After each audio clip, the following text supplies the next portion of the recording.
day-to-day basis. And we see the challenges certainly in the Irish market, and I'm sure it's not unique to the UK market either, that people face every day. And we says we wanted to do something to make a difference. So we're dedicated to bringing the biggest speakers in the world to the UK market. But not only that, we also know that this is just the start of the journey. Because when you come to a seminar like this, it doesn't end. It's like going to the gymnasium. You don't go to the gym once and then leave and not go again. So we're dedicated also to providing a support service after the seminar so that the information that you learn here can become ingrained and embedded as a habit.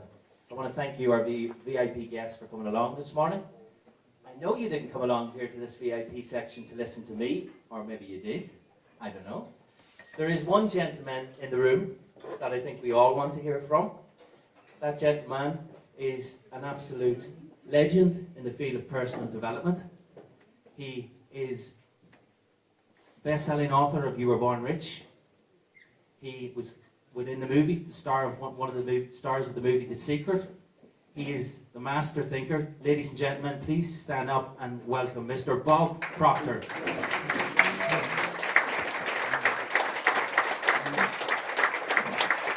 Thank you, Declan. Good morning. It's a pleasure for me to be here. Declan said something about a legend or something. I've just been around it longer than anybody else. I've been in the business now. It'll be 50 years next Friday that I picked up Think and Grow Rich. And I began to study it, and I've never stopped studying it. And then around 43 years ago, I began to work full-time in this field. And I've worked all over the world in it, and I love it. I just absolutely love it. I can't even think of anything that would be more fulfilling or better to do.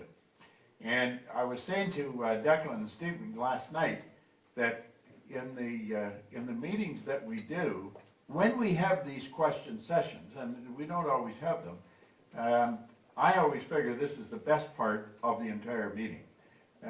You get more out of the question than you do out of the meeting itself, in my opinion, because you're really you're digging into stuff that I'm familiar with that probably you want to know.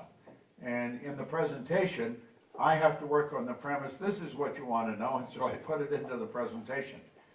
So anybody's got questions, just open up and fire away, and if I can't answer them, I'll probably know where you can get the answer.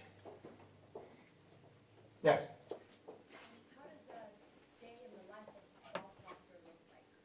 How does the day in the life of Bob Proctor? Well, today it started at about 4:45, and I got up and... Oh, what do I do? Well,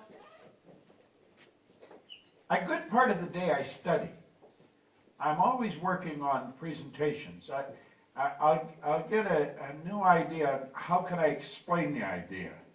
I'm going to be sharing an idea this afternoon that